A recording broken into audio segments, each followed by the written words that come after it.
I'm not going to sugarcoat this for you. This last season wasn't gentle. It wasn't kind. It didn't come with warnings or explanations. It came to test you. It came to stretch you. It came to see if what you said you wanted was real or just something that sounded good when life was easy. There were moments you smiled in public and bled in private.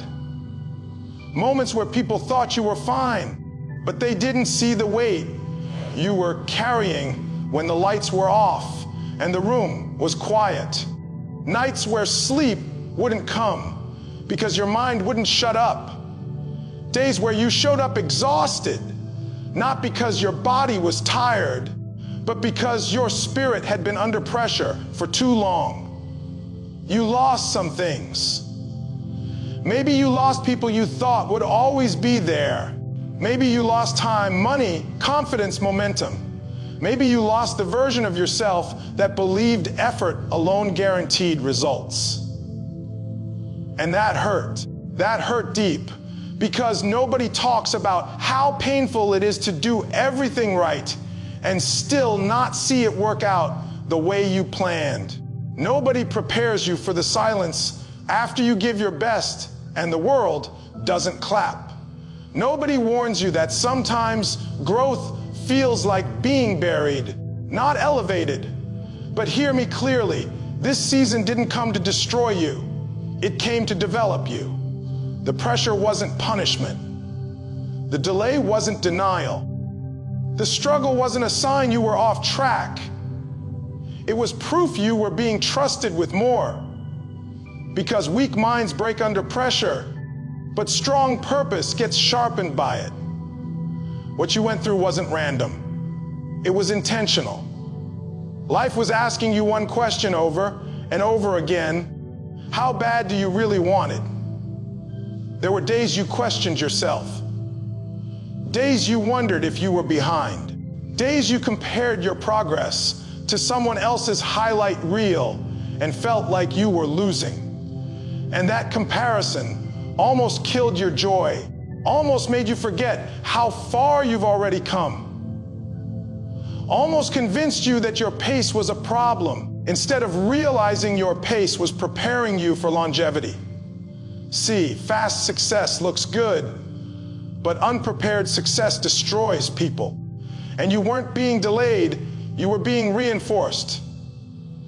Every disappointment taught you something. Every closed door forced you to build a new skill. Every failure exposed a weakness you didn't even know you had. You learned how to keep going without motivation. You learned how to work when nobody was watching. You learned how to stand alone without applause. You learned discipline. And discipline doesn't feel good while it's happening, but it changes everything once it's built. You didn't just survive this year. You were trained by it. Trained to be patient. Trained to be resilient. Trained to stop relying on feelings and start relying on commitment.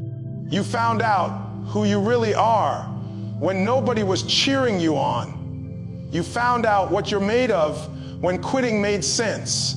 And the fact that you're still here, still breathing, still dreaming, still getting back up, that tells me everything I need to know about your future. See, some people quit when it gets hard. Others get quiet and go to work. And this season taught you how to be quiet. It taught you how to take hits without announcing your pain, how to lose without losing your identity, how to fall without staying down. You stopped asking, "Why me?" and started asking, "What is this trying to teach me?" And that shift right there, that's growth. The pain matured you. The setbacks humbled you. The waiting strengthened you. And the loneliness clarified you. You don't need validation the way you used to. You don't chase approval the way you used to. You don't panic the way you used to. Because now you understand something most people never learn, that the process is part of the promise. That becoming is just as important as arriving. So when I say 2025 tried to break you, I'm not saying that to glorify struggle. I'm saying it because pressure reveals truth. And what was revealed is that you're tougher than you thought, more disciplined than you realized, more focused than you've ever been. What looked like falling behind was actually you being set apart. What felt like silence was actually separation. And what seemed like loss was really refinement. You're not entering the next season empty. You're entering it forged. Scarred, yes, but sharpened. Tired, maybe, but wiser. Slower than you wanted, but stronger than you've ever been. And the world doesn't know what to do with someone who's been through hell and decided not to stay there. So remember this, when doubt tries to creep back in, what didn't break you built you, and the comeback is already in motion. Let me clear something up right now, because some people got it twisted. You didn't disappear because you were losing. You didn't go quiet because you gave up. You stepped back because you were tired of performing growth instead of becoming it. There's a difference. Anybody can make noise. Anybody can post progress, talk vision, announce plans. But it takes a different kind of strength to go silent and still show up every day for the work. You weren't hiding. You were rebuilding. While they were watching the clock, you were learning patience. While they were chasing motivation, you were building discipline. And that shift didn't happen overnight. At first, the silence felt uncomfortable. It felt like being forgotten, like being overlooked, like people might assume you fell off. And for a moment, that stung, because a part of you wanted to explain yourself. A part of you wanted to say, I'm still here. I'm still working. Just wait. But growth taught you something.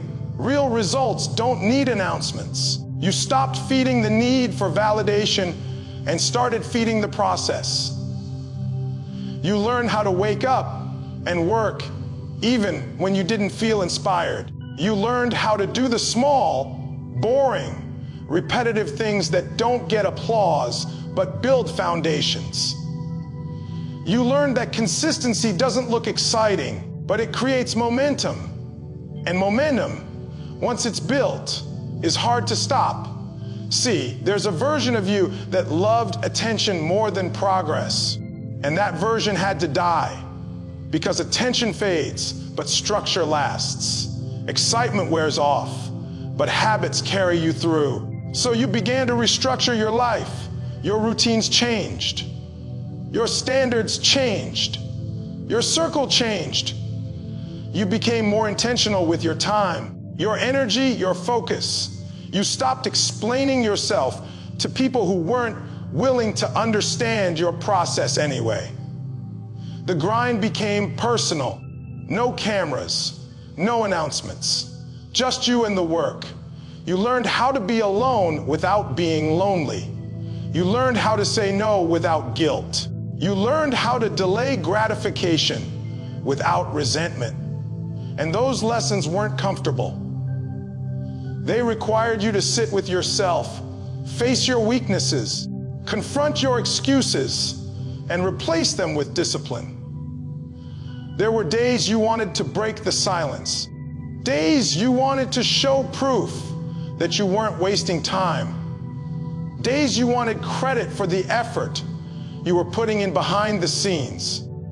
But something in you said, not yet, because you understood that unfinished work speaks too early.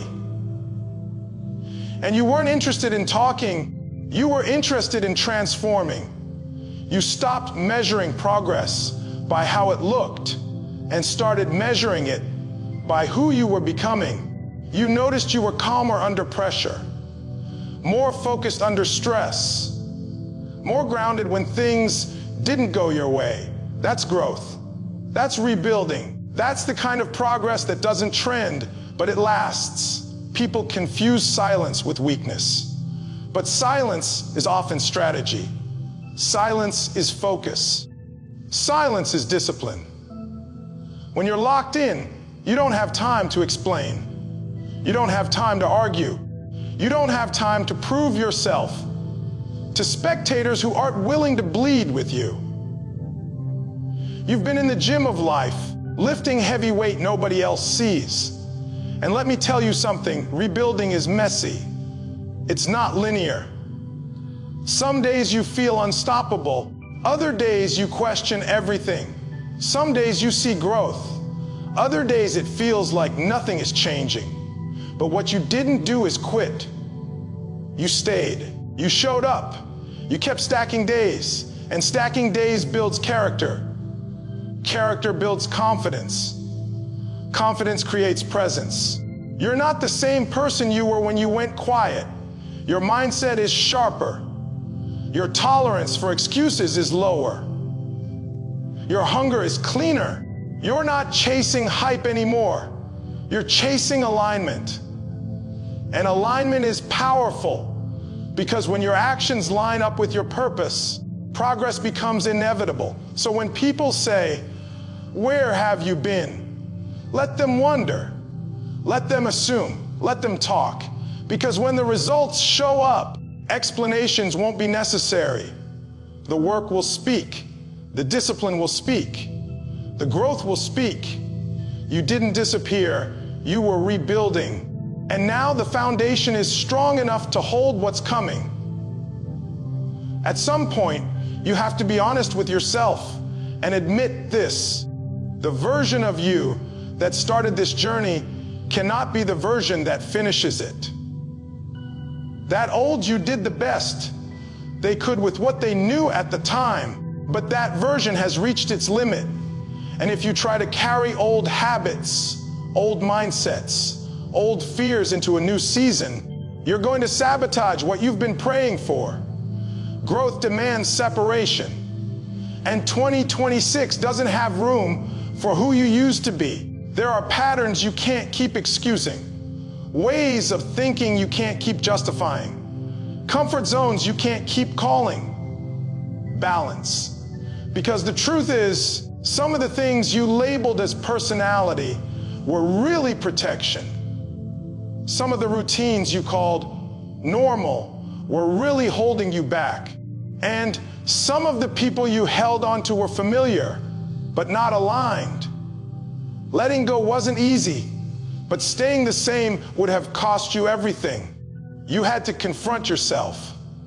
Not the version you show the world, but the one that shows up when nobody's watching. The one that procrastinates. The one that negotiates with discipline. The one that says, tomorrow, when it knows now is required. That version couldn't come with you, so you started making uncomfortable decisions. You chose structure over spontaneity, responsibility over excuses, growth over comfort. This wasn't about becoming cold or heartless. It was about becoming honest. Honest about your capacity, honest about your distractions, honest about the areas where you were settling. You stopped romanticizing struggle and started demanding progress. You stopped waiting to feel ready and started moving while you were afraid. Because readiness is a lie we tell ourselves when we don't want to change. There were moments you missed the old you, the carefree version. The version that didn't feel this pressure. The version that didn't carry this level of responsibility. But you realized something. That version couldn't handle what you're becoming. You're stepping into a season that requires maturity, consistency, and self-control. And those things aren't optional anymore. You began to raise your standards, and not everyone celebrated that. Some people got uncomfortable when you stopped over-explaining. Some got distant when you stopped over-giving. Some got defensive when you stopped tolerating the same cycles. But that's the cost of evolution. When you change, your environment either adjusts or resists. And you don't owe anyone an apology for choosing better. You learn to say no without guilt. You learn to protect your time like it was your future, because it is. You learn that energy is currency, and you can't keep spending it on things that don't move you forward. You stopped arguing with people who were committed to misunderstanding you. You stopped shrinking to make others comfortable. And in that process, you found your spine. The old you reacted emotionally. The new you responds intentionally. The old you needed reassurance. The new you relies on discipline. The old you waited for permission. The new you gives themselves the green light. This wasn't a personality change. It was an identity upgrade. And identity changes everything. When you see yourself differently, you move differently. You speak differently. You choose differently. You don't chase opportunities, you prepare for them. You don't beg for chances, you become undeniable. And that didn't happen by accident. It happened because you made a decision. I can't keep living like this if I want what I say I want. 2026 is not a continuation, it's a cutoff. A line in the sand, a declaration that the old cycles stop here. That self-doubt doesn't get a vote anymore. That comfort doesn't get to lead. That fear doesn't get to drive. You're not perfect, but you're intentional. You're not finished, but you're focused. And that focus is dangerous in the best way. So when you step forward, understand this: you're not carrying the old weight with you. You're not dragging old excuses into a new chapter. You're walking in lighter, sharper, clearer. Because the old you can't enter 2026, and the new you is ready. Now listen to me closely, because this is where everything shifts. This is where the work you've been doing in silence starts to create a sound, not noise impact. You're not walking into 2026 hoping things work out. You're not crossing your fingers. You're not waiting for permission, validation, or perfect conditions. You're moving with intention, with rhythm, with discipline. And when someone moves like that, you don't need an introduction. Your presence announces you before your words ever do. See, most people wait to be seen before they believe. You're different now. You believe before you're seen. And belief backed by work creates a kind of confidence that can't be faked. You're not rushing. You're not forcing. You're not chasing. You're advancing step by step, day by day, brick by brick. And those footsteps, they carry weight because they're earned. You've been preparing your body, your mind, your habits, your environment for this moment. You've learned how to show up even when you don't feel like it. How to execute when emotions are loud. How to stay locked in when distractions are everywhere. That's why this next season feels different. Not because life suddenly got easier, but because you got stronger. You don't need to announce your comeback. Comebacks don't need speeches. They need consistency. And consistency has been your language. While others were waiting for motivation, you were moving on commitment. While others were talking about goals, you were building systems. While others were hoping for opportunities, you were becoming prepared for them. That's why when doors open, you won't panic.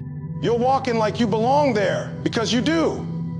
There's a calm about you now, a focus, a seriousness, not arrogance, clarity.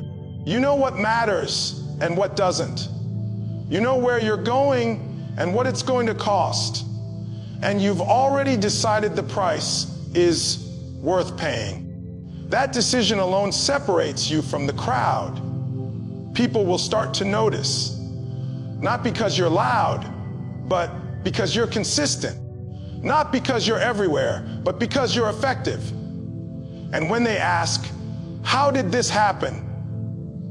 The truth is simple.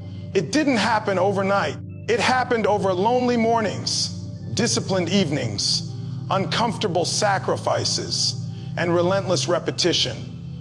It happened when nobody was clapping. It happened when quitting would have made sense. And here's the part most people miss. You're not doing this to prove them wrong. You're doing this to honor the version of you that refused to quit. The one that kept going when it was heavy. The one that stayed disciplined when it was boring. The one that believed when evidence was thin. That's who you're showing up for now. You've learned how to trust the process without needing immediate results. How to stay grounded when things go well. How to stay steady when they don't. That balance makes you dangerous because you're no longer controlled by outcomes. You're controlled by standards. And standards don't fluctuate. 2026 isn't about revenge. It's about responsibility. Responsibility to your potential. Responsibility to your calling. Responsibility to the work you've already put in. You're not sprinting. You're building something that lasts. Something sustainable. Something real. So when the results start showing up, and they will, you won't be surprised. You'll be ready. Because you've already been living like the person you're becoming. You've already been practicing the discipline, the focus, the hunger required to maintain success, not just reach it. And that's why the world will hear you coming before it sees you, because footsteps made by purpose always echo. I'm coming back in 2026, and this time I'm not arriving, I'm taking over.